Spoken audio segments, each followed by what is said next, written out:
So I did do some more ballasting of the track this week. I did this little section there. Some ballasting of the track over here. Also this week, early this week. I didn't tape it when I did it. I did it pretty late at night. The lighting was pretty bad in here, but did this and that. I still gotta do this little section here.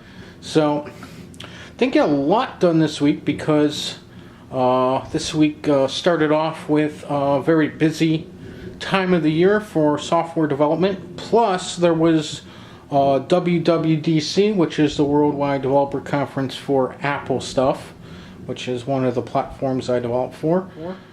And so, yeah, I had a lot of software related stuff in the beginning of the week, so I didn't get a lot of time to work on as many things as I would like. Good afternoon, everyone. I have some problems with these rock walls starting to kind of peel off now. That's getting really hot. And it's doing it right here, and it's doing a little bit over here. So it's supposed to actually go against here. Well, I did add the glue to that, and it did have even the sticky stuff on it. It's not staying. Just these two new ones that I put in like a week or two ago. The other ones are staying fine. So I'm thinking maybe try some hot glue on this. Okay guys, my hot glue gun is ready. It's dripping.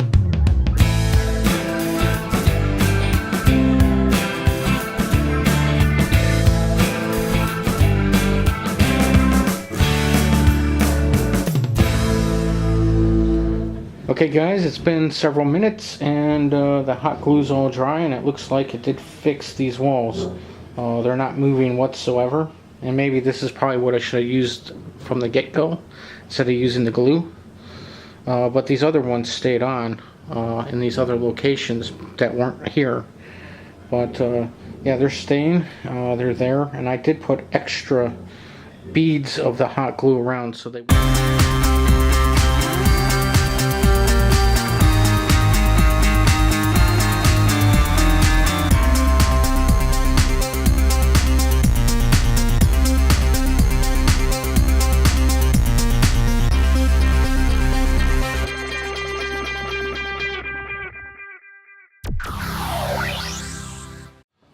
so I got some of it done.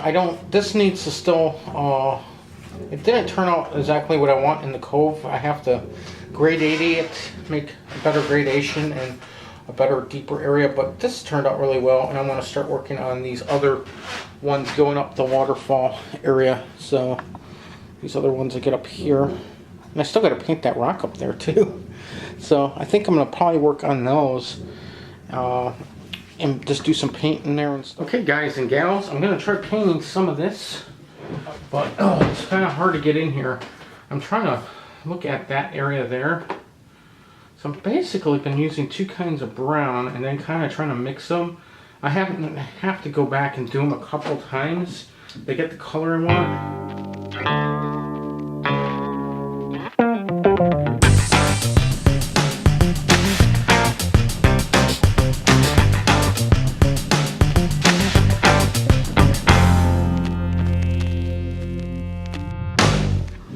Okay, so this is me working on the riverbed area / cove area, and now I got it to a really good base color. I really am liking this color as the base. Some areas could go a little lighter, some could go a little darker, but overall I think this is the good starting point. So that's the cove, and I'll back off a little bit and show you the different sections as best I can here. So you have the different tiers. This will be the last waterfall here, and this looks really, really cool. And as you go up, you can see that and it has consistency all the way through. Okay, here's a little top-down angle, so you can see the riverbeds going up all the way from the top, and I think they look pretty cool. Now they need a lot more work. This is not it. I'm going to be gluing things to the bottom, and I might be adding a little highlights here and there once I put the rocks in. Of course, yeah, that white rock up there will have to be colored in yet, and then that bare region up there is going to have foliage on it, so we still have a lot of work to go, but I think we're at a point where I can start really focusing more on this riverbed The colors look really good. Looking in the back of the camera, they look a little redder than what they look in real life. The main color I used was a raw umber, I believe. And I've used slate grays, blacks, all sorts of different colors. I even have a little bit of yellow ochres kind of coming off the side banks over here to get up to the beach area. There will be sand there. I will be adding some sand, and I will be adding rocks and stuff throughout the area. But I think it's ready for the next stage. We'll start gluing things to the bottom of the riverbed. So we'll be doing that shortly.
Good afternoon. So yesterday I did work on adding some bushes up along this rock wall. It's really hard to see from the angle that the camera is at. This is the lowest I can put the camera while it's on the tripod. But as you can see that, you know, it looks like it's hidden. It looks like the bushes are kind of around it, and the rock wall's just barely coming out. Okay, so this is the other side that we worked on yesterday with the bushes along the rock wall.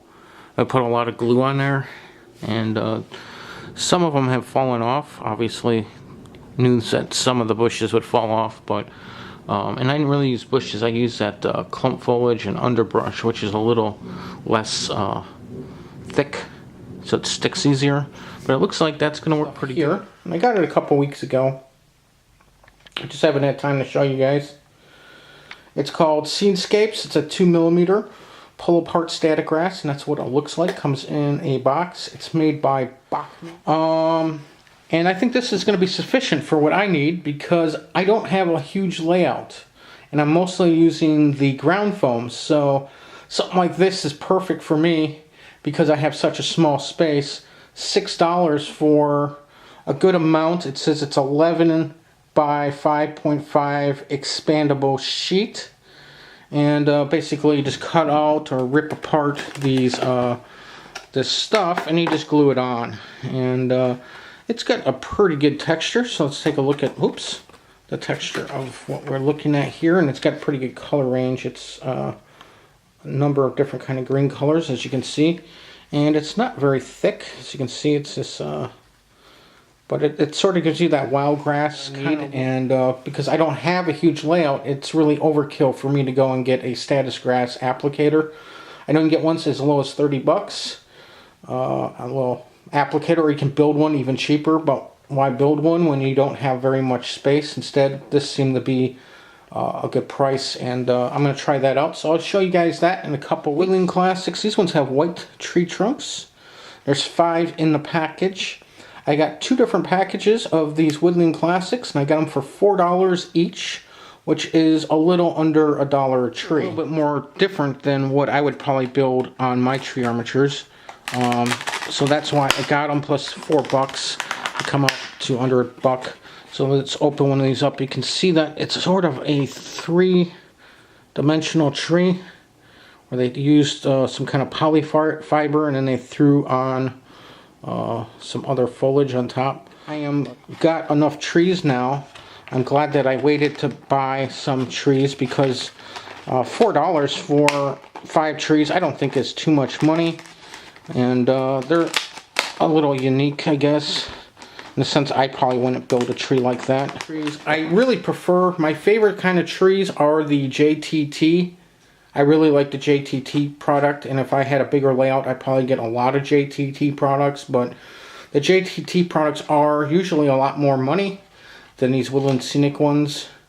Unless you find them on sale. I did find some JTT stuff on sale, but I'm kind of going for a little bit more of a budget type tree.